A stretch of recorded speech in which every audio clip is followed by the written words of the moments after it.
Hey guys, today I want to share with you my National Gold Bank note.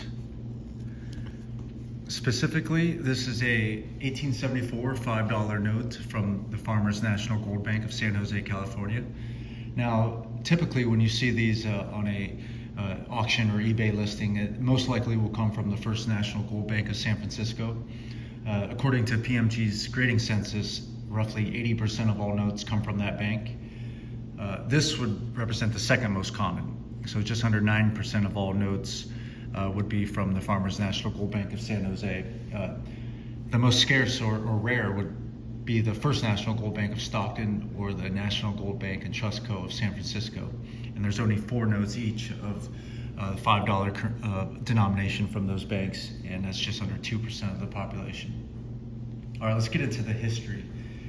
Now, these National Gold Bank notes are directly traceable to the California Gold Rush of 1848. These were true workhorse notes, and they were used for daily transactions. In fact, they traded at par with gold. So as you can imagine, few of these notes survived or were saved. During the gold rush, gold was the universal medium of exchange. So counting and handling of gold coin was burdensome, so much so that Congress passed the Act of July 12, 1870, and that authorized 9 gold banks in California and 1 in Boston to issue these notes.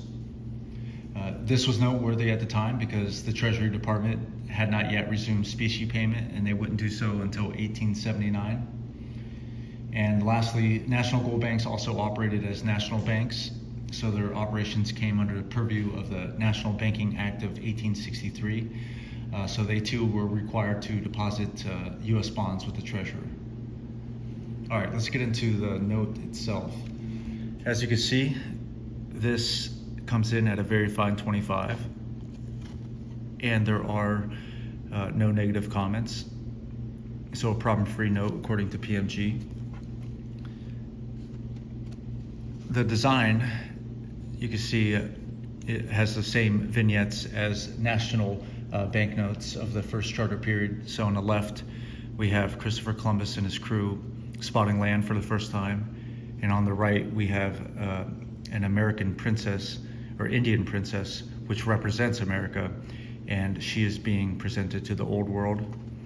You notice the color of the paper has a goldish or yellowish hue to it. But these notes are mostly known for its back vignette. So this is a vignette of U.S. gold coins of all denominations. I've heard people saying that the coin sizes are the same as the actual coins, and I wanted to compare the two so you can decide. It appears that the vignette's slightly smaller than the actual gold coin, this being a double gold eagle or a $20 gold coin. On the left we have a eagle or a $10 gold coin. Compare the size. And then bottom left, we have a half eagle or a $5 gold coin. You can see the real coin is slightly larger. It's a beautiful vignette nonetheless. All right, in terms of grading, as I mentioned, these notes were true workhorses. So the majority of these notes that you'll find graded are heavily circulated. Most notes come in the very good, which is an 8 or a 10 grade, to fine, which is 12 and 15. This note comes in at a very fine 25. So that would mean that out of the whole PMG population, this would be in the top 92 percentile.